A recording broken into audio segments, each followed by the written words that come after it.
एक वैश्य की कथा आती है, उसके कोई संतान नहीं थी, बहुत धन संपन्न था, धन की कोई कमी नहीं थी उसके। शिवजी का परम भक्त था, रोता था, मेरे घर में संतान नहीं है, संतान नहीं है, संतान नहीं। किसी ने प्रेरणा दी, साधु महात्मा ने, शिवजी को मनाओ, सोमवार के व्रत का बहुत बड़ा महात्म्य है।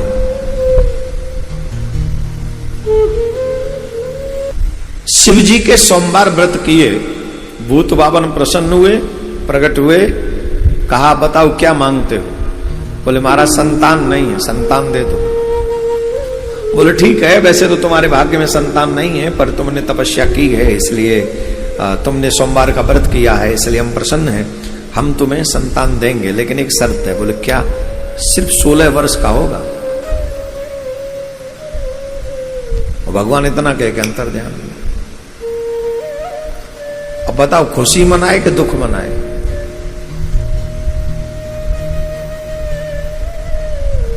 खुशी तो इस बात की कि अभी तक तो कोई संतान थी ही नहीं, हो ही जाएगी, और दुख इस बात का रहेगा ही 16 वर्ष।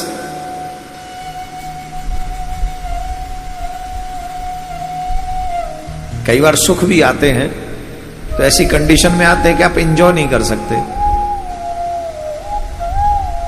अच्छा समय आता है, लेकिन पीछे पीछे हमारे ब्रज में के पुंछारो, दुख को पुंछारो भी लगे रहे तो जाए। इतनी बड़ी खुशी को छोटे से दुख के कारण वो पुंछारो लग गो, नवा के चक्कर में अब खुशी नहीं मना सकते।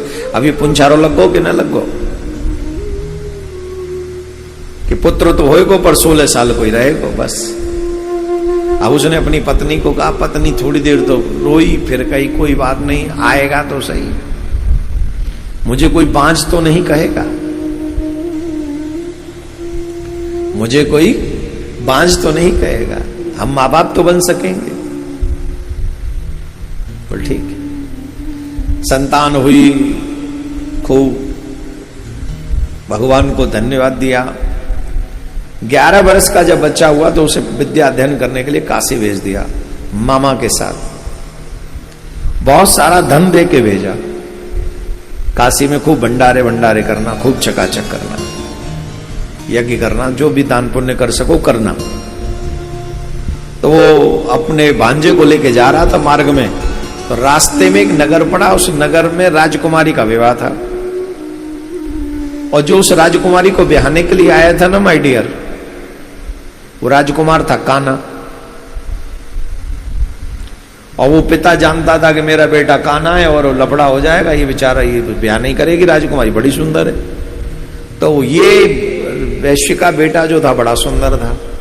आजकल की तरह नहीं है कि 45 साल का हो जाएगा तब सोचेंगे। 11 साल को वो राजकुमार, 11, 12, 13 साल को ही होगा, बड़ा सुंदर था। उस बच्चे को कहा कि तुम मेरे बेटे की जगह विवाह कर लो, और जब विवाह करके लाओगे तो बहू हम ले जाएंगे। अच्छा कह कुछ सकते नहीं, वैसे आदमी युद्ध विद्ध ज्यादा करते नहीं, और वो राजा की फौज, मिलिट्री, सब राजकुमार कैसे हिम्मत करे, तो वो भी हाँ में हाँ मिला दिया। बोल ठीक है करवा दो ब्याह। बैठ गया, ब्याह कर लिया, फेरे पड़ गए, सब हो गया। और जब जाने लगा तो राजकुमारी के उसे मौका मिल गया, दुल्हन थी वो तो उसके कान में कह दिया, मैं तेरा असली पति नहीं हूं, तेरा असली पति तो कान्हा है, बाहर बैठा है, तू यहां से जाएगी तो कान्हे के संग ब्याही जाएगी।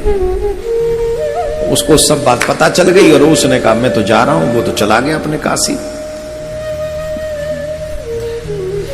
जब राजा को इस बात का पता चला तो राजा ने अपनी बेटी को भेजने से मना कर दिया, और बेटी ने स्वयं ने कह दिया कि मेरे फेरे जिसके साथ हुए हैं मैं उसी के जाऊंगी, नहीं तो नहीं, मैं यही ऐसे आजीवन रहूंगी, अकेली बैठी रहूंगी। वो काशी चला गया। काशी में विद्या अध्ययन भी करता था, सुयोग दान भी करता था, यज्ञ करता था। एक यज्ञ चल रहा था, 16 साल पूरे हुए। यज्ञ के चलते चलते पूर्ण होने से पूर्व वो बालक आ गया अपने कक्ष में, और वो बीमार होने का, क्योंकि समय आ गया, कोई ना कोई तो बहाना बनेगा, तो उसकी मृत्यु हो गई। मामा यज्ञ पूरा करा के जब आया तो बहुत देखा उसने, तो बच्चा नहीं है, तो रोया, बड़ी जोर जोर से धाड़ मार मार के रोया। वो सोचने लगा मैं अपनी बहन को क्या जवाब दूं, अपने जीजा को क्या कहूंगा, अब तो मैं भी मर ही जाऊंगा। आसपास के सब लोग एकत्रित हो गए और सब लोग शंकर भगवान से काशी में प्रार्थना करने लगे, ये तो इतना अच्छा बच्चा है, इतना अच्छा बच्चा है, आपने इसको उठा लिया। और उसी समय शंकर भगवान मां पार्वती वहां से जा रहे थे। काशी में तो नित्य भ्रमण करते ही हैं। तो मां पार्वती ने देखा, अरे महाराज ये तो हमारी नगरी में बड़ा रोआ राट बीत रहा है। भगवान शंकर आए, बोले तुम जानती हो कौन है? बोले कौन है? ये वही बच्चा है जो 16 साल की आयु इसको दी थी, आज इसकी आयु पूरी हो गई। मां पार्वती को दया आ गई, नहीं देखो कितना सुंदर है, कितने लोग इसके सत्कर्मों से, ध्यान रखिए आपके सत्कर्म आपके भाग्य को बदल सकते हैं, आपके सत्कर्म।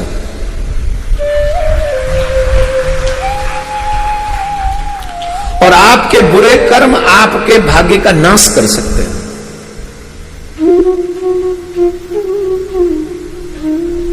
16 साल की आयु थी इसकी। आज व्यक्ति लूटपाट में लगा हुआ, लूट खसूट में लगा हुआ, जो जहां से मिल जाए, सियावर रामचंद्र की जय, पात्रता है या नहीं है, जो मिले सो खाओ कमाओ ऐस करो। एक माला करने में सांस फूल जाती है, कैसे काम चलेगा? आपके हाथों से कुछ सेवा होती रहे, आपके जिह्वा से नाम गायन होता रहे, आपके पैर तीर्थ चलते रहे, बड़ों के आगे आपका सर झुका रहे। आप सच मानिए ये सत्कर्म आपके अनेक अनेक विपत्तियों को टालने में सक्षम है, अनेकों विपत्तियों को टालने में सक्षम है। उस मरे हुए बालक में पुनः प्राण आ गए। शंकर भगवान की कृपा हो गई, पार्वती मां की प्रार्थना स्वीकार की।